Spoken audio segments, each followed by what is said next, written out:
Recalco los objetivos porque son la herramienta que van a utilizar ustedes para lograr el aprendizaje esperado. El aprendizaje esperado lo encuentran enunciado en su programa o parcelación. Y simplemente van a tener en cuenta esos 7 objetivos de cómo van a encarar la base del conocimiento relacionado con este tema para lograr el aprendizaje.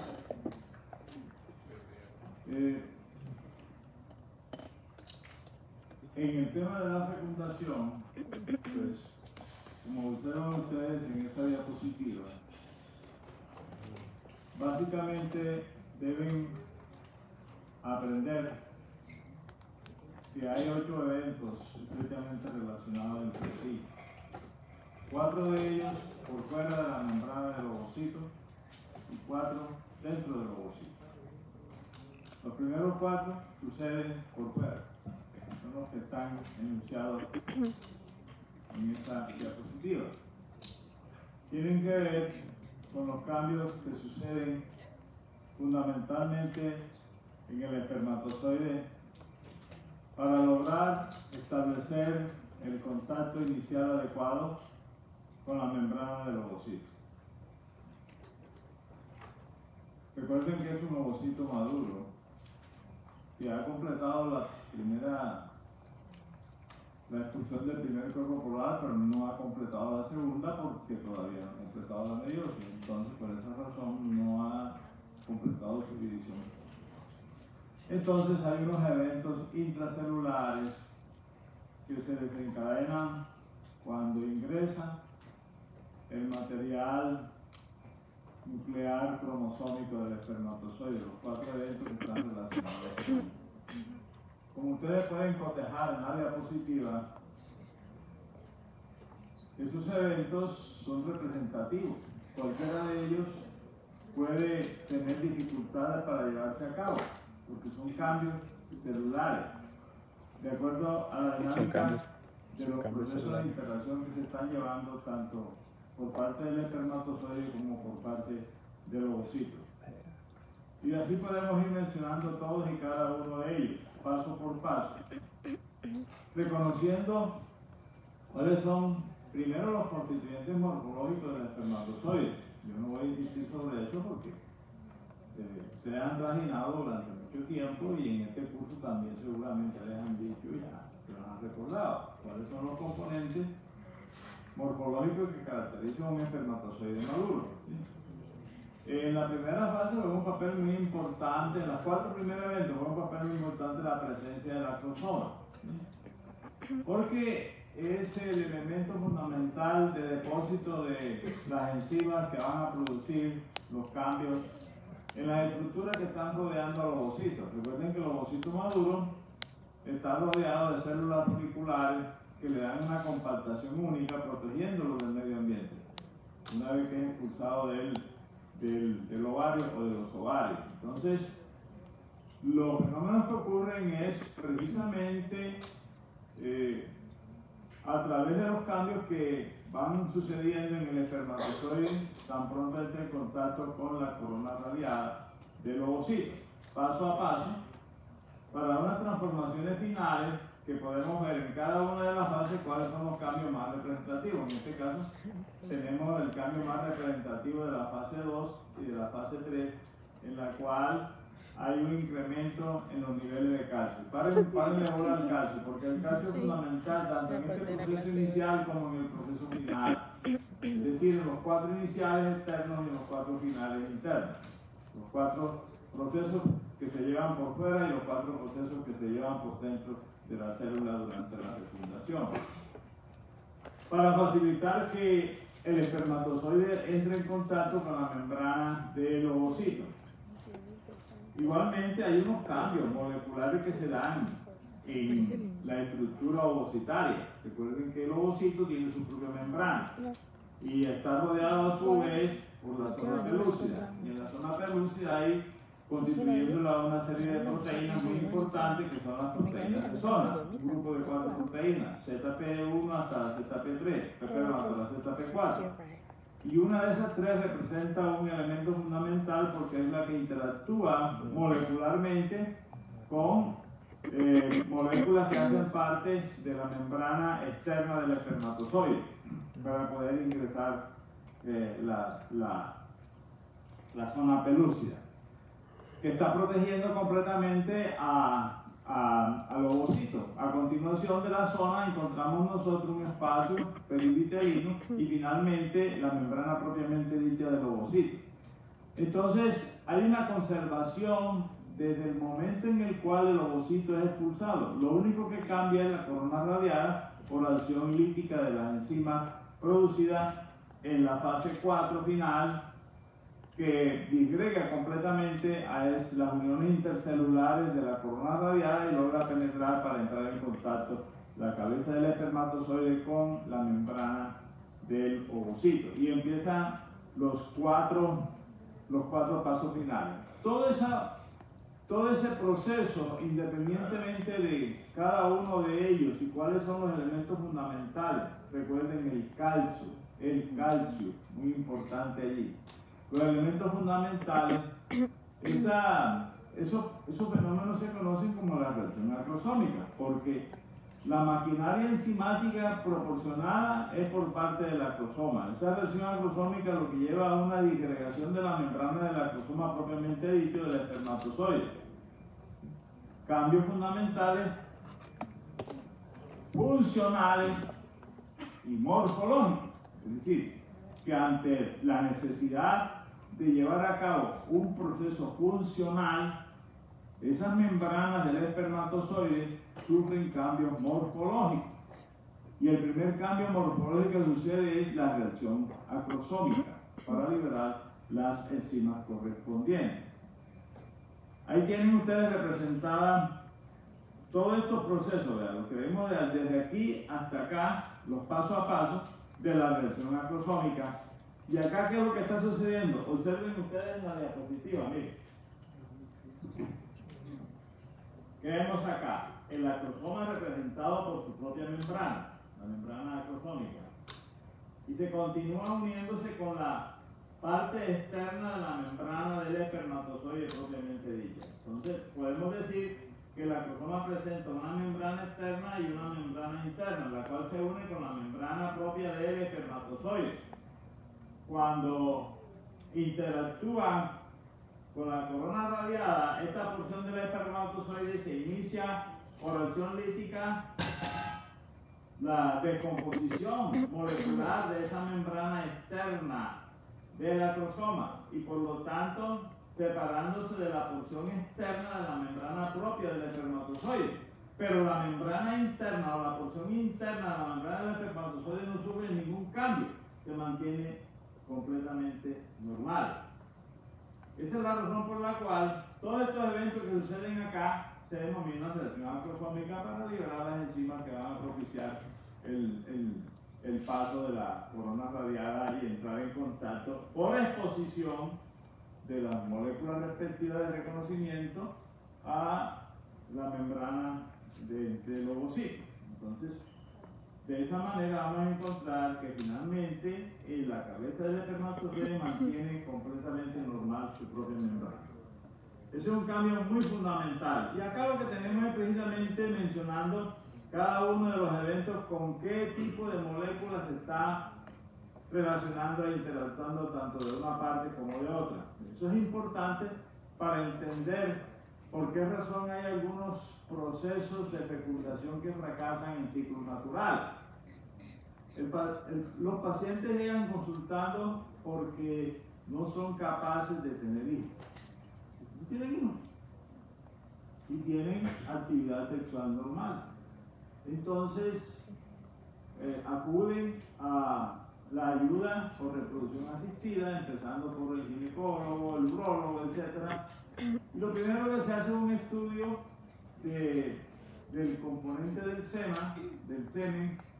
Entonces se hacen los estudios correspondientes de morfología, de bioquímica, y la capacidad vital de esos espermatozoides. Pero al mismo tiempo se hacen los estudios hormonales tanto del hombre como de la mujer, ese es el deber ser, para determinar el funcionamiento del ciclo ovárico normal. Recuerden que el ciclo ovárico normal es el que regula todos los cambios en el tracto reproductor de la mujer. Y esos cambios se suceden por la interacción del eje neuroendocrino, hipotálamo, hipófisis, gónada. La acción de la gonadotropina finalmente lo que hacen sobre el ovario es actuar para que se desencadenen los mecanismos sintéticos de las hormonas ováricas respectivas en cada uno de los momentos del ciclo ovárico. Y en el momento en que está predominando una hormona, esa hormona tiene su acción sobre el órgano efector. ¿Y cuál es el órgano efector? Los órganos internos reproductores de la mujer. Y el órgano blanco más representativo es el endometrio uterino. Entonces suceden los cambios del endometrio uterino. Pero por otro lado, también está la acción sobre los folículos directamente, para favorecer la permanencia de ese folículo y la integridad del mismo en el proceso de la ovulación. Luego de la ovulación vamos a tener unos cambios que también son hormonales y suceden en el mismo ovario.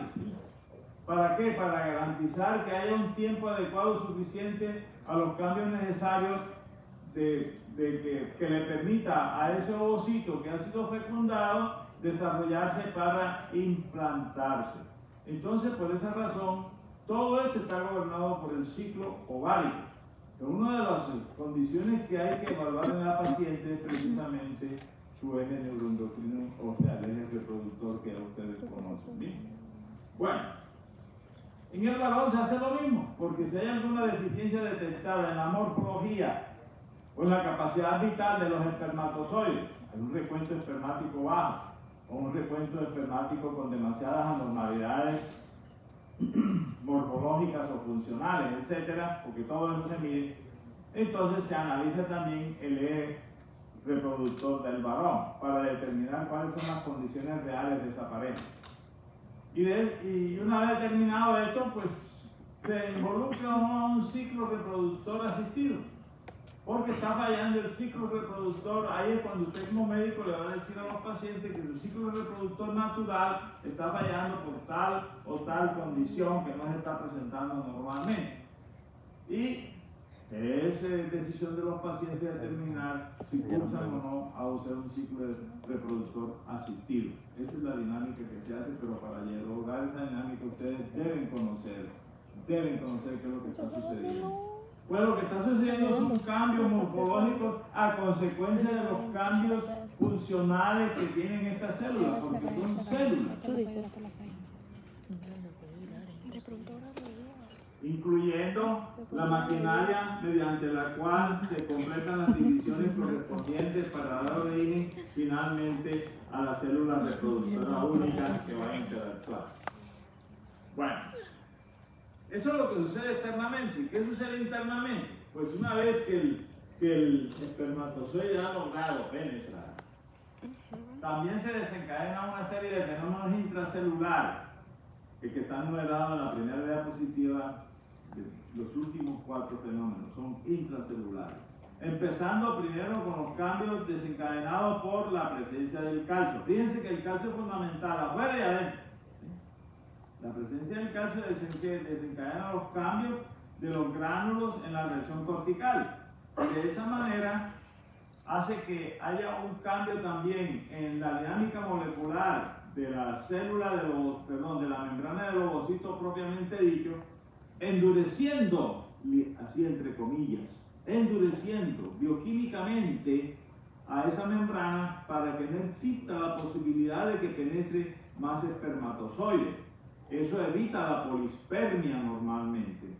Puede suceder que ocurra un accidente en el cual la dinámica con el calcio se retarde un poco y esa membrana no cambia en el tiempo adecuado y pueda ocurrir fecundación por un segundo espermatozoide. Eso es posible, pero no es lo usual.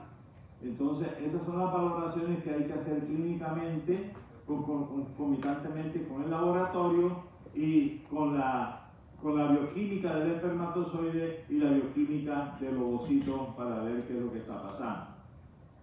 Entonces, de esa manera, finalmente se dan los 4 últimos pasos de la fecundación.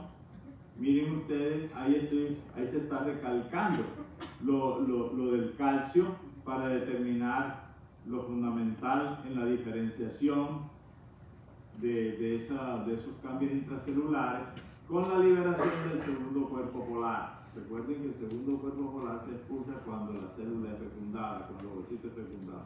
Si no es fecundado, no se expulsa el segundo cuerpo polar, pero sí se expulsa el primer cuerpo polar. ¿Sí? Bueno, ¿qué cambios suceden en adelante? Pues ya la reacción cortical, sigue el calcio aumentando y finalmente se forman los núcleos masculinos y femeninos. Y yo, esto tiene importancia clínica, porque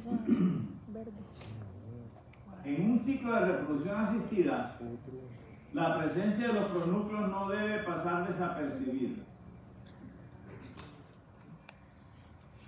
Si usted maneja a una paciente a la cual está haciendo inseminación artificial o le está haciendo inyección intracitoplasmática de espermatozoides, debe cuantificar exactamente el momento en el cual está haciendo esos procedimientos para determinar los cambios en cuánto tiempo se van a presentar y observar adecuadamente en ese tiempo. ¿Por qué? Porque si se deja pasar más o se observa menos, no logran detectarse esos cambios. Y pueden ocurrir accidentes en los cuales puede haber superfecundaciones y lo más común es que haya, por ejemplo, triploidías, por ejemplo, y usted no la detecta, esas triploidías, y simplemente detecta que hay un preembrión, que hubo fecundación, porque se formaron los pronúcleos. Y entonces, la determinación de la formación de los pronúcleos es clave. Cuando ya están detectados los pronúcleos masculinos y femeninos es porque ha ocurrido la fecundación. Ese es el paso final, la diferenciación de los pronúcleos masculinos y femeninos respectivamente. Ahí está el ovocito fecundado por el espermatozoide, la presencia de esos dos. Cada uno conteniendo el material haploide de sus cromosomas correspondientes, con la maquinaria, con la información genética correspondiente, la de la madre, la del padre. Fíjense que son información genética de los padres. Pero dentro de ese recambio que sucede cuando los pronúcleos se unen y hay la recombinación y la redistribución genética de esos cromosomas masculinos y femeninos, el nuevo ser adquiere sus propias características genéticas. Está bien, es una genética derivada del padre y de la madre, conserva en común eso, pero elabora sus propios genes. Esa es la importancia de tener claro este paso en la fecundación finalmente, ¿sí? Para saber que los cambios que se van a suceder de ahí en adelante son normales o son patológicos.